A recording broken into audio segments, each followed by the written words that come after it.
afternoon, guys. We are back at it again with another bit of a bait demonstration. What we're going to be looking at this afternoon is Mussel Cracker. It's a fish that's quite close to my heart. I've targeted them a lot. About 2 years ago I spent a whole year targeting them. Not only them, but while fishing for other edibles, there would always be a Mussel Cracker bait out there. There's various names in which the Mussel Cracker goes by. Actually so many that the actual Mussel Cracker himself got confused. There's wit biskop, beenbak, some people call it punsi, white Mussel Cracker. Crackers are here by us. If you go up Natal way, they're going to call them brusher. Yeah, but it's all the same species, it's all the same fish. It just goes by a different name, different areas.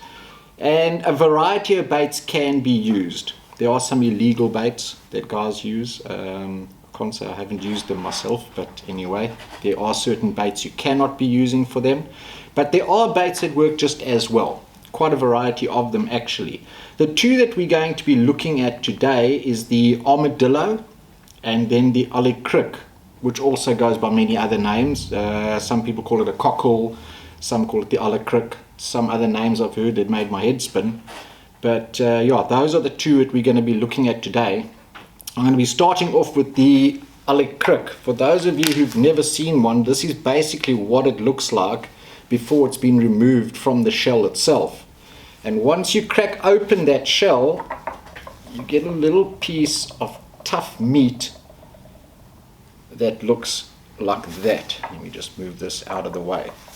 Now it depends on the size of bait. Obviously this one I've already cracked outside. I didn't want shells flying all over the show. So it depends on the size of bait you want to build as to how many of these Alikreuks you use. I like to make a fairly big bait. Obviously a cracker bait lies in the water for fairly long before anything starts happening. Sometimes I've had a bite in 5 minutes. The longest I've waited for a bite on a Mussel Cracker is just over the 2 hours. It takes discipline to stand there and wait for 2 hours for a bite while you're watching other people pull fish around you. So it's a fish that you've got to have patience with. It doesn't always happen on a daily basis, but if you put the time in and you stick to what you know you want to do, you will get a bite. Hooks that I like using nothing smaller than a 7, a 8-0, sometimes a 9-0, depending on the make of the hook that I am using. I enjoy the landits. I've always said it with all the bait presentations that I've done, I use landits. That's the black nickel octopus. That's this little boyki over here. This is the 8-0. It's never failed me. And it's a cheap hook. But don't be fooled by the price. It's a decent hook. I don't prefer using longer shank hooks for Mussel Crackers. It just gives you more of a chance. I wish I had brought a jaw with me and shown you guys what the jaw looks like of a Mussel Cracker. It is just teeth. Wherever you look, there's molars. It's got these big front teeth. That's why they're called Mussel Crackers. And then if you have a look at the food, their diet, everything mainly is shellfish. It rips open redbait heads. It's got to have that strong jaw and those strong molars to grind whatever it eats into a bit of a paste. So I enjoy the shorter shank hook because it gives it less of a chance for any bending or any opening up of a hook. It just gives it a nice sturdy, strong hook. So let's have a look at using the Alikreukel as your bait. That will be the first one we're going to look at.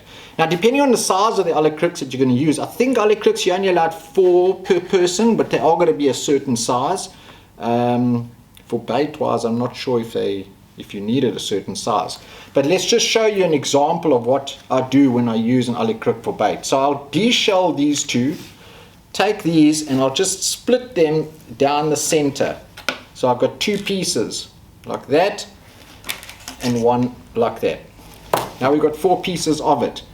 If you put these pieces onto your hook and you just start hooking them through, and you make like a little sausage bait. If you throw it like that, what happens is all of this slides down your hook and sits at like a ball on the bottom here. You'll end up getting the bite, you try and set the hook, it slides out of his mouth because the point of the hook has been covered. So what you need to do first is you need to take your cotton, your latex, and on a bare hook up here where you have tied your hook trace to the eye of the hook. Just before I continue, hook trace, please, guys. You can't use anything less than a 0.70, 0.80, even up to a 0.90, depending on the area that you're fishing for mussel crackers. I know if I go Shelley Beach, St. Francis area, I'll go right up to a 90 because it's so foul and so rocky. You need to pull these things. So that's a hook trace that I use. I use the Maxima. I enjoy Maxima. Not that I'm promoting it. It's just one that's been tried and tested. It's never failed me before. Start with your latex cotton up at the top where you tied your trace line to the hook itself. And just give it a couple of winds around, if it works. Just give it a couple of winds over there. I'm going to show you guys why I do that now. Not on the hook itself, but if you see where I'm binding it on the nylon, on your hook trace itself, above the eye of the hook. So I'll start off by doing that,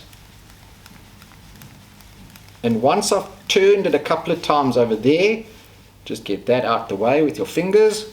You take your Alikreukel bait and you can just hook it once. If it's a big Alikreukel and you've got big pieces, then you can start hooking it twice.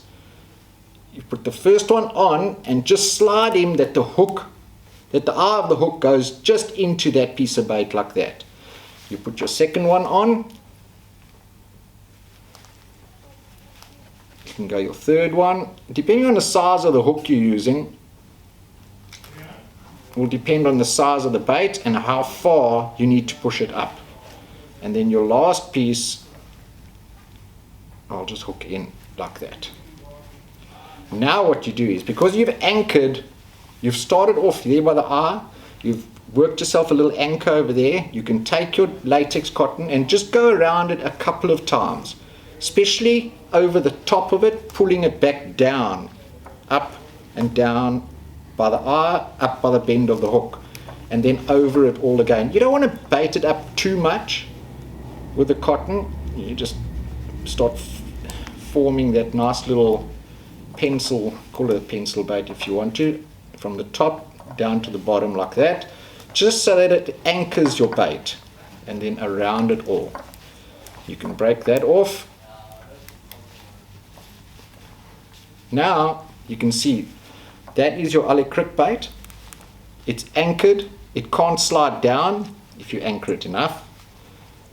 You can normally also use a bit of a thicker latex cotton. This is a very thin one. It's the same one we used when we were doing the red bait presentations and that. So using a little bit of a thicker latex, I should have used this one over here, you can get a bit more of an anchor there which won't break off like this one just did over here.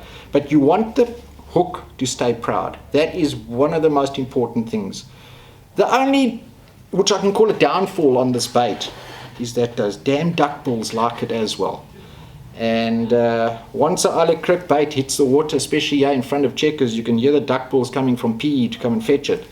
But if they don't get to it in time, and if there are mussel crackers around, guaranteed it's one of the nicest baits to use, and it's nice and tough, so the blacktails don't get through it as fast and as quickly. So that's your first one, guys. That is your Alikreukel or cockle bait for a mussel cracker. Now the second one. The second one I don't always share with a lot of people because there is one little thing I do, but I'm going to show it today. And that is your armadillo, if you can let go over there. So for a lot of people that don't know what an armadillo looks like, that's what your armadillo looks like. Looks like a little truck. So he's got these little hard shells on the top that all sit on top of each other like roof tiles. Where you find them are in amongst the crevices in the rocks. You just walk at low tide and look inside the crevices, and all you're going to see are those little things, those shells that he's got on the top of him, sticking out underneath the crevice. Put your knife underneath him, lift him up and take him out. Now, I wish I had shown you guys the differences. I've yet to have someone explain to me why armadillos, when you take one off the rocks, he's got an orange foot at the bottom. That, when I say orange foot, I'm talking about that meaty part. And then you can take another armadillo off and he's got a very dark grey foot. Whether these are two different species, I still have no answer on that. I don't know if one is female or one is male, but there is a heck of a lot more of the orange foot armadillo than what you will find the grey foot armadillo. And in my experience, and I don't say that it is the way it is, but I have had more bites on the grey foot armadillo than what I've had on the orange or yellow foot armadillo. For some reason, I've just found that the grey foot works better. I don't know if that's just by chance or what the case is, but definitely there is a difference in bite between those two.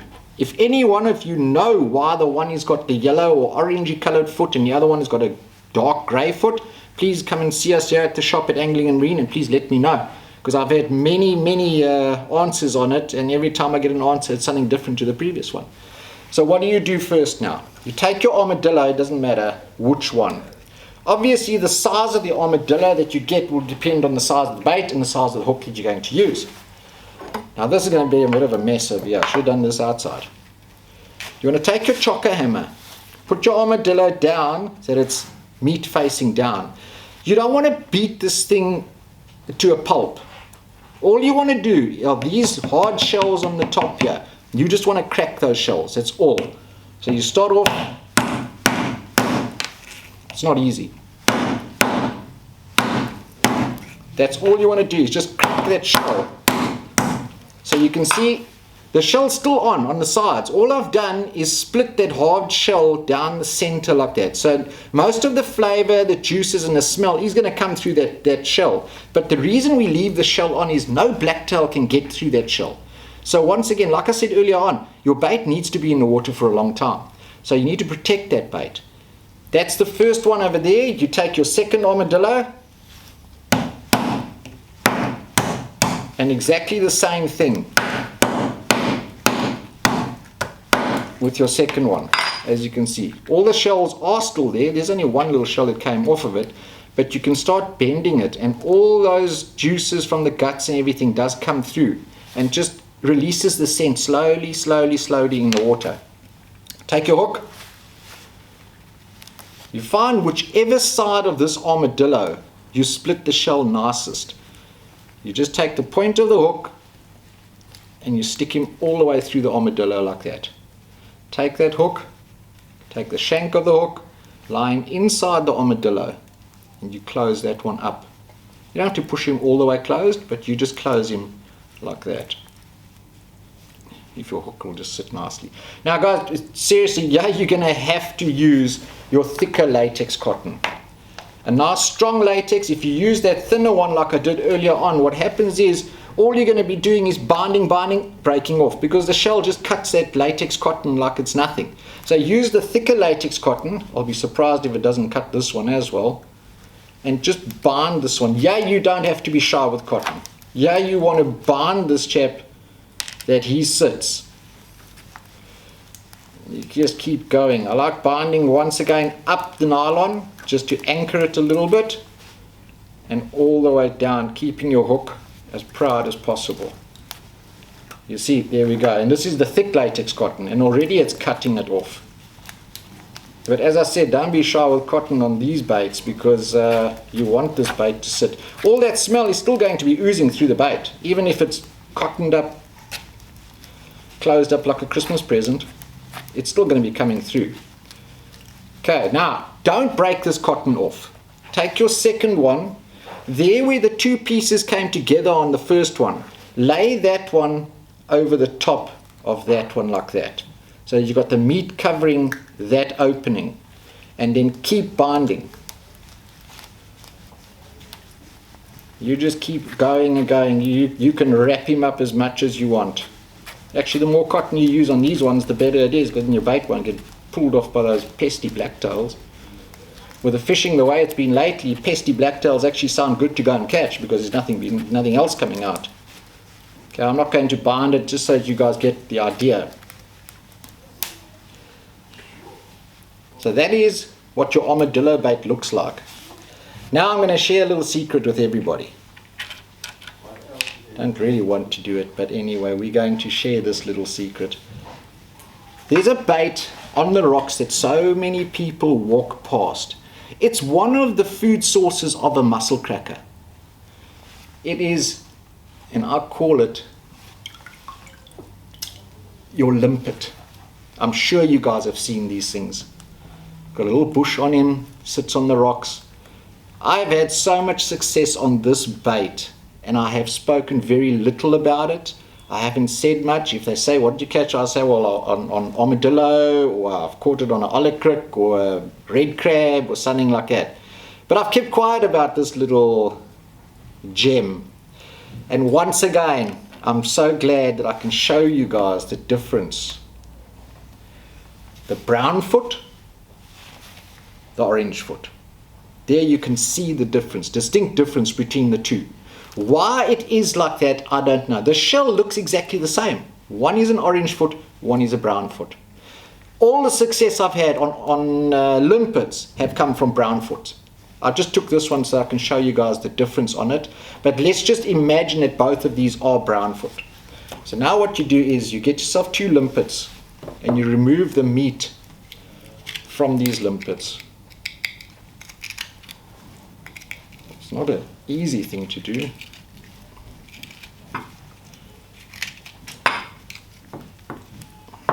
So you just loosen him up in his shell. You take that piece out. There. Take the second one. You see these are still nice and fresh. I'll freeze these ones up, and I'm off tomorrow, so I'll freeze these baits up and I'll just go and throw them straight out tomorrow. There's the shell. Now you take your limpet meat, turn him that way around, and just give him a little bit of a hammer. Not all the way through like you would chocker. You don't soften it up. Take some of that and knock that in too. The more flavour you get into these baits, the better your chances are. So both those limpets, do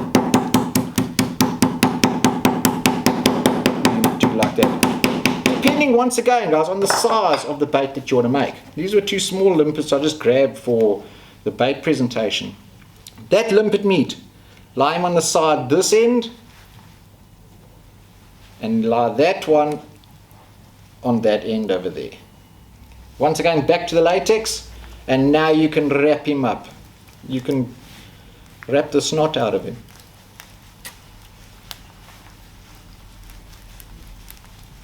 I'm not going to wrap it all the way because I'm not going to be throwing this bait now, but you guys will get the idea. You can close this bait up as much as you want. You can go wild. For all you cotton lovers out there, this is going to be the bait for you. You can close this boy up and then go back to the shop and buy yourself another reel of cotton.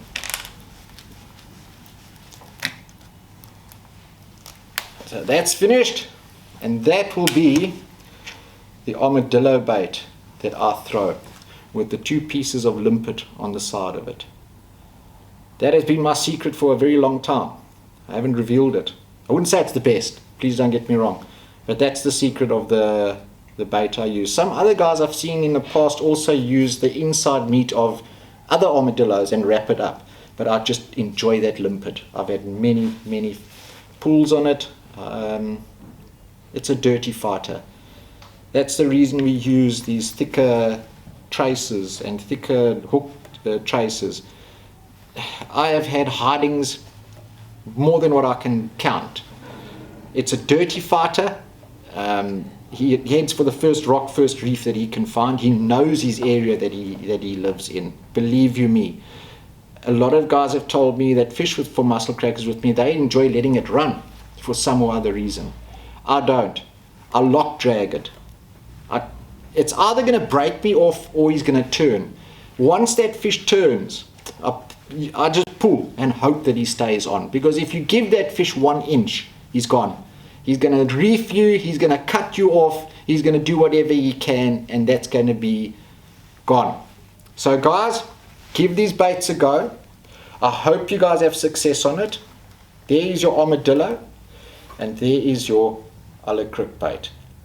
Once again, like I say with everyone, if you guys need any help with anything, any further information, come down here. We are at Angling and Marine in Dagama Road. Come and sit and have a cup of coffee with us and have a chat. Have a good one.